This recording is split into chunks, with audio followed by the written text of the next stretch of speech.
Well, hello everyone. Welcome back to Project Illuminations. This is going to be our fourth video. I realize I'm a little late with this one, and for that I do apologize. I've been a bit busy with things, but welcome back all the same. It's good to see well, I guess it's good to be back. We'll just leave it at that. And you might notice I'm a little bit, for lack of a better word, manic at the moment. That would be the opposite of, my last video, I suppose. So I'm going to try my hardest to remind myself not to go 100 miles an hour so that you guys can understand me. So if I start to talk a little fast, I do apologize for that. It'd be a lot easier if I was live and you guys could just yell at me to slow down, wouldn't it? Maybe someday. Anyways, I just wanted to give everyone an update, say everything is going good here, and we actually have our very first anonymous submission. And that was sent in via the online form just the other day. And it is titled Suddenly a Blank. And I have it pulled up, so I'm going to read it out to you guys. Thank you again for your anonymous submission. And if you want to submit your story anonymously, there will be a link down there for you to do so. So here we go. This is our first anonymous story. Someone who wanted to share their experience. So I'm going to be reading it now. I seem a little crazy. Anyways. So here's their story. When I graduated high school, I immediately left home. For 2 years, I traveled with a group that taught elementary school kids about good character. We did this through song and dance. A 45-minute play, if you will. I was away from my family for 6 months at a time, and it was a great opportunity to find myself. We would travel and then come home for Christmas and summer. After my second year, I came home to spend the summer with my family. I fully intended to go back for a third year. This time as a team lead. But that never happened, and here is why. I have a sister and a brother, 4 and 5 years younger than me, respectively. While I was away, it gave them the chance to blossom and grow into their personalities. At the end of my second year, my little brother had grown up quite a bit. He was 14 and had really become his own person. The day I got back home, he was so excited to show me a song that he found called 36 Days. Basically about a loved one being on tour, and there only being 36 days until they were home. It made me cry, and I was so happy to see my little bro being so grown up. That night, my dad and I were talking, down at the shop, about me heading back for my third year. Eventually, my brother came down, and we all three decided it would be fun to shoot some clay pigeons together. That night, my brother got busted for sexting his girlfriend. From what we can tell, he went down to the shop to blow off some steam by shooting some clay pigeons, alone. I was the one that found my brother. He slipped on the roof, the rifle dropped, and he was killed instantly, from what I am told. My parents completely lost it. My sister shut herself off from all emotions completely. And suddenly, a 20-year-old was having to do incredibly responsible things like calling pastors, letting family members know what happened, drive my parents to the funeral home to pick out caskets, and so many other things that shouldn't fall to a 20-year-old who had just lost his brother. I quickly turned to self-medicating through sleep and meds and alcohol. When my parents finally got themselves back together enough to not need someone to take care of them, I moved out. They hated me for it, said I was abandoning them and didn't care about them. In truth, I just couldn't be around them. I needed to mourn. Something that my family had a chance to do, but I didn't, as I was taking care of everyone else. Once I moved out, I became an alcoholic.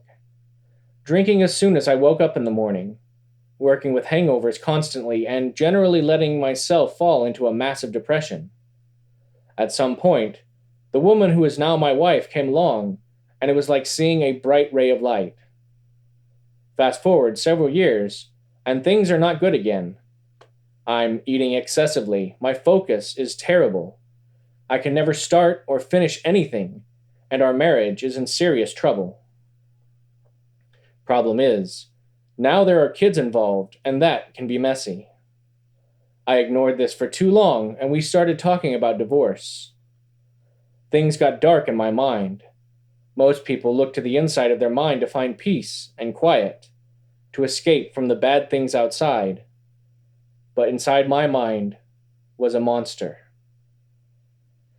We eventually decided that I had ADHD and had my whole life. I denied it for several months. Then I went to a doctor and got diagnosed. I'm in the top 90% of the strongest cases of ADHD, which I take meds for now. It's only been about 6 months, but my life has changed for the better. The monster is still there, even with the proper meds. But I had people, a person in my life, who cared enough to stick with me, even when there was no godforsaken reason to stay.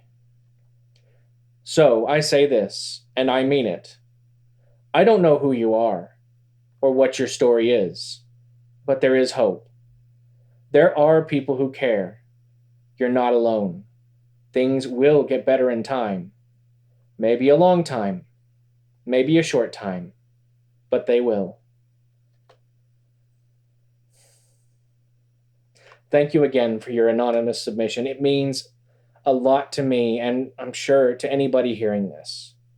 And I really love the message at the end because that is something I try to stress a lot here on the channel.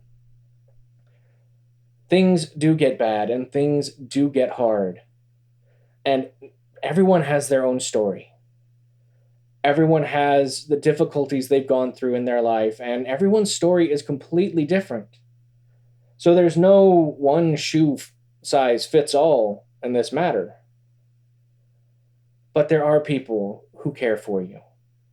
There are people out there who will help you.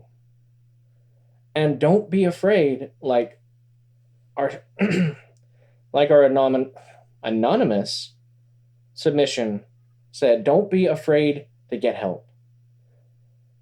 Go out there and get the help you need because it is very important that you take care of yourself.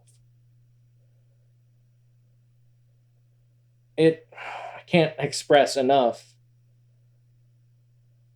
how there is nothing to be ashamed of in getting help. And also, I highly encourage people to go talk about your stories. I can't stress that enough. Sometimes just talking about things, getting it off your chest, can help you see things in a better light than you were. And you can always find somebody to talk to. As I have said before, I know there's a lot of numbers you can call if that is what you want to do. If you want to shoot me a message, either anonymously or in an email, I will do my best to at least talk to you, hear you out, and offer what support I can. I am not a licensed therapist, but I have been through a few things here and there. And if I cannot help you, I will do my best to find the resources that can. I can't promise that, I'll always be 100% successful, because nobody is. But the most important thing, I think, is to talk about it and get your story heard. Let somebody know that you're not okay. And it is okay to not be okay. There's nothing shameful in that. And if you don't realize or recognize that there is a problem, then you can't take any steps to help with that problem. But that is all the time we have for tonight. Again, if you would like to have your story heard, there will be a link in the description down below where you can submit it anonymously. If you have a video, you can send it over to my email and I will make sure it gets there. Or if you have an audio recording, and it doesn't just have to be stories like the one today. I want to hear the happy stories. I want to hear the sad stories. But I also want to hear how you take care of yourself. And if you have any advice for somebody that may be struggling. Because we're all in this together, and there is no reason we shouldn't help each other out. But for Project Illuminations, that's it for today. You guys, be good to each other out there. Shine a light on the world, and I'll see you in the next one.